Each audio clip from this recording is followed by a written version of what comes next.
The man easily opened the vault. Gaia quickly took out the infrared jamming device. Nick unfolded a specially designed flat cart. He mounted the jammer on the front of the cart. Then he lay on top of the cart. At this moment, the infrared scan in the corridor was active. They had to avoid the scan and push the device to the center. With Gaia guiding through the surveillance feed, Nick began to move slowly using his fingers for balance. After dodging multiple sweeps of the scanner, Nick finally reached the center of the corridor safely. Then he pushed the jammer to the designated spot. Seeing this, Gaia quickly pressed the control switch. The moment the jammer activated, all infrared scanning in the corridor instantly failed. Only the final iron door stood between them and the target. The two quickly drilled into the steel door using tools. Then they checked the internal lock with an inspection probe. They kept trying combinations for the lock. As long as the correct numbers were entered, the internal bolts would return to position one by one. Soon the full code was successfully entered. The vault's steel door was finally opened by the two, looking at the mismatched valuables inside, but neither of them was tempted, until they saw the wooden box in the corner safe. Gaia excitedly took out the tools he had prepared. He began breaking the bulletproof glass of the safe. After finishing, he carefully removed the wooden box. Inside was indeed the target of their mission. But before he could share the joy with Nick, Nick suddenly pulled out a weapon and aimed at him. Gaia's expression instantly became confused. Nick demanded that Gaia hand over the box. But why did Nick suddenly do this? It turned out Nick's true identity was a police officer. He had long infiltrated theft rings and gangs, all to gather evidence of their crimes.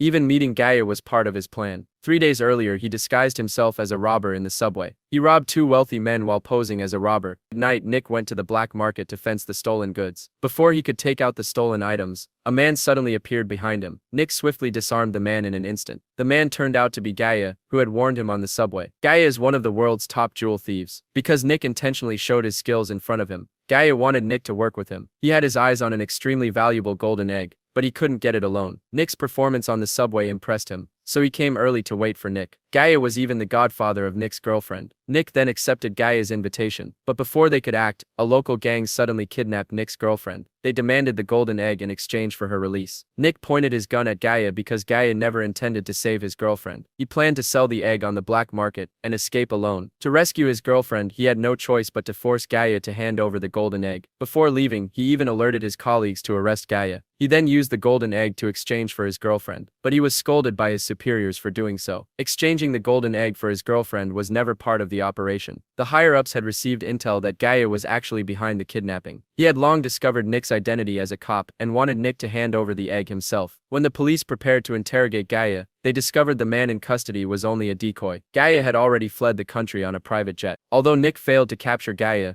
his girlfriend didn't blame him. She instead saw Nick as her true hero. From then on, the two lived happily together.